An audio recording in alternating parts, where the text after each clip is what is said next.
요한복음 12장 20절에서 33절의 말씀입니다.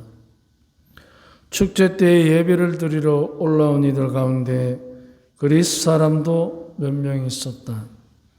그들은 갈릴레아 벳사이다 출신 필립보에게 다가가 선생님, 예수님을 뵙고 싶습니다 하고 청하였다.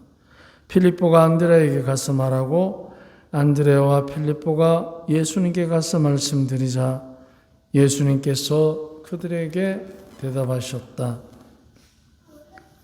사람의 아들이 영광스럽게 될 때가 왔다. 내가 진실로 진실로 너희에게 말한다. 밀알 하나가 땅에 떨어져 죽지 않으면 하늘 그대로 남고 죽으면 많은 열매를 맺는다. 자기 목숨을 사랑하는 사람은 목숨을 잃을 것이고 이 세상에서 자기 목숨을 미워하는 사람은 영원한 생명에 이르도록 목숨을 간직할 것이다. 누구든지 나를 섬기면 나를 따라야 한다. 내가 있는 곳에 나를 섬기는 사람도 함께 있을 것이다. 누구든지 나를 섬기면 아버지께서도 그를 존중해 주실 것이다. 이제 제 마음이 찬란합니다. 무슨 말씀을 드려야 합니까? 아버지, 이 때를 벗어나게 해 주십시오 하고 말할까요? 그러나 저는 바로 이 때를 위하여 온 것입니다. 아버지의 아들을 영광스럽게 하십시오. 그러자 하늘에서 나는 이미 그것을 영광스럽게 하였고 또다시 영광스럽게 하겠다는 소리가 들려왔다.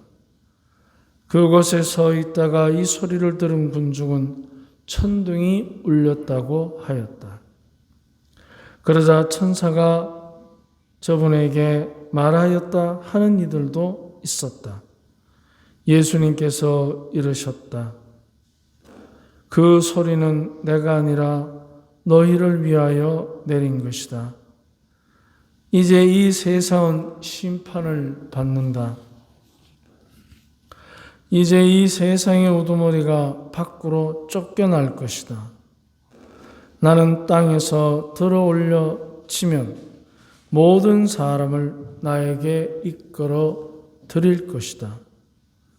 예수님께서는 이 말씀으로 당신께서 어떻게 죽임을 당하실 것인지 가르치신 것이다. 주님의 말씀입니다.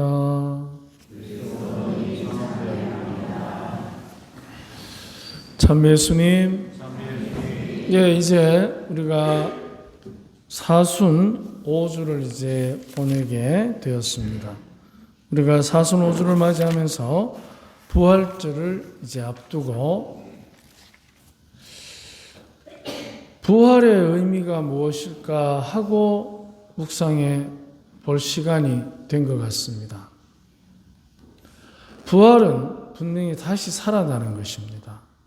그런데 다시 살아나는 것은 죽은 시체가 벌떡 일어나는 것이 아니라 시체는 시체대로 썩어갑니다. 우리는 두 눈으로 볼 때도 있습니다. 하지만 그 안에 있는 영, 우리가 영혼이라 하고 정신이라 하고 마음이라 하는 것은 이제 새로운 세상을 맞이하게 됩니다. 그 세상은 우리가 상상할 수 없는, 우리가 생각하면 생각할 수 있는 모든 것을 합쳐서 가장 행복한 상태, 그렇게 표현할 수 있습니다.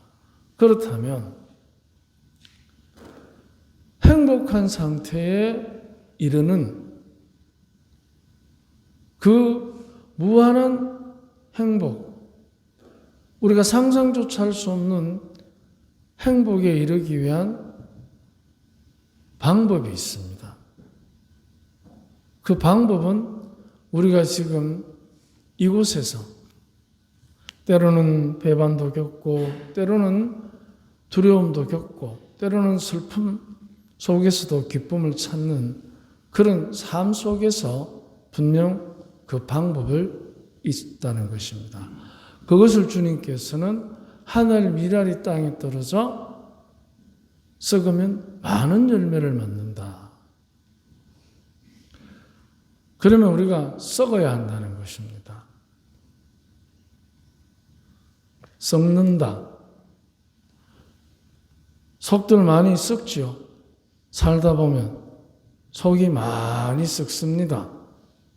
그래서 그 속 썩는 과정을 통해서 우리는 부패되는 것이 아니라 성숙돼 가는 것입니다.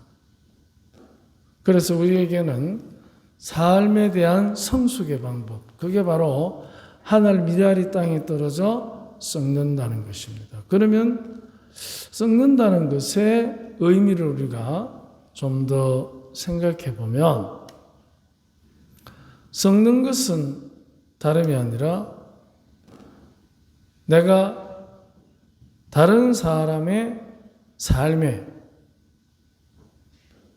기여해 주는 것, 그것을 우리는 떠올려 볼 수 있습니다. 다른 사람의 삶에 힘이 되어 주는 것입니다. 우리는 부모로서 자녀들의 삶에 힘이 되어 줍니다. 우리는 친구로서 다른 사람의 삶에 힘이 되어 줍니다. 바로 하나님께서는 우리 각자가 각자의 품위를 드러내고 가치를 드러내는 것을 다름이 아니라 관계 속에서의 타인에 대한 기여, 그것을 우리의 삶의 법칙으로 주셨습니다. 그래서 우리 각자가 어떻게 기여하느냐 하는 정도의 차이에 따라서 관계가 정해져 있습니다. 부모, 자식, 친구 이런 식으로 우리는 서로가 서로에게 기여하는 강도에 따라서 그 위치가 관계 속에서 정해져 있습니다. 다른 사람의 삶에 기여할 때 우리는 결국 그 기여도에 따라서 내가 얼마나 성숙되느냐 하는 것도 정해집니다. 우리가 성숙된 사람이 된다는 것, 그것은 살아가면서 많은 것을 이겨내고 그 안에서 더 행복해지는 참다운 사람의 모습을 갖게 되는 것입니다. 그래서 다른 사람의 삶에 기여한다는 것은 굉장히 중요한 우리 각자의 내가 누구라는 것을 드러내는 수단이 되는 것입니다. 그래서 다른 사람의 삶에 기여하지 않고 만약 피해를 주게 되면 우리는 그때부터 관계에 악화를 가꾸게 됩니다. 자, 그렇다면 우리가 다른 사람의 삶에 기여할 때 우리가 점점 이렇게 인격이 성숙되어 가면 우리에게 어떤 현상이 일어나느냐? 주님께서 우리에게 보여주십니다. 그게 뭐냐 하면 하느님의 음성을 듣게 됩니다. 하느님의 음성이라는 것은 마이크를 통해서 울려 퍼지는 것이 아니라 진정한 사랑을 통해서 깨닫게 되는 것입니다. 하나님의 음성은 사랑의 깊이가 어느 정도이냐에 따라서 그 음성의 진실성을 깨달을 수 있습니다. 분명 우리는 다른 사람의 삶에 기여한다는 것이 그렇게 녹록하지만은 않습니다. 힘이 듭니다. 어렵습니다. 내가 이 일을 왜 해야 하는가 하는 의구심도 들 것입니다. 하지만 그 의구심과 두려움과 귀찮음을 넘어서게 하는 힘이 있습니다. 그것이 바로 하느님의 음성을 깨닫는 과정입니다. 사랑이 진실하면 진실할수록 하느님의 모습을 배울 수 있습니다. 하느님의 모습을 뵙게 되는 것입니다. 그렇게 되면 두 번째 따라오는 축복을 예수님께서 우리에게 오늘 당신의 진정한 고백으로 우리에게 들려주십니다. 그 말씀이 바로 이 말씀입니다. 이 때를 벗어나게 해 주십시오 하고 말할까요? 그러나 저는 바로 이 때를 위하여 온 것입니다. 아버지의 이름을 영광스럽게 하십시오. 이제 두 번째 축복이 이것입니다. 때를 안다는 것입니다. 내가 무엇을 해야 하는지, 어떻게 해야 하는지 그 때를 아는 지혜가 충만해지는 것입니다. 사랑이 깊으면 깊을수록 이 때를 아는데 굉장히 지혜롭습니다. 하느님께서 당신의 영광을 드러낼 때, 그러면 우리 안에 하느님의 영광의 때를 드러내기 위해서 내가 무언가를 하는 것입니다.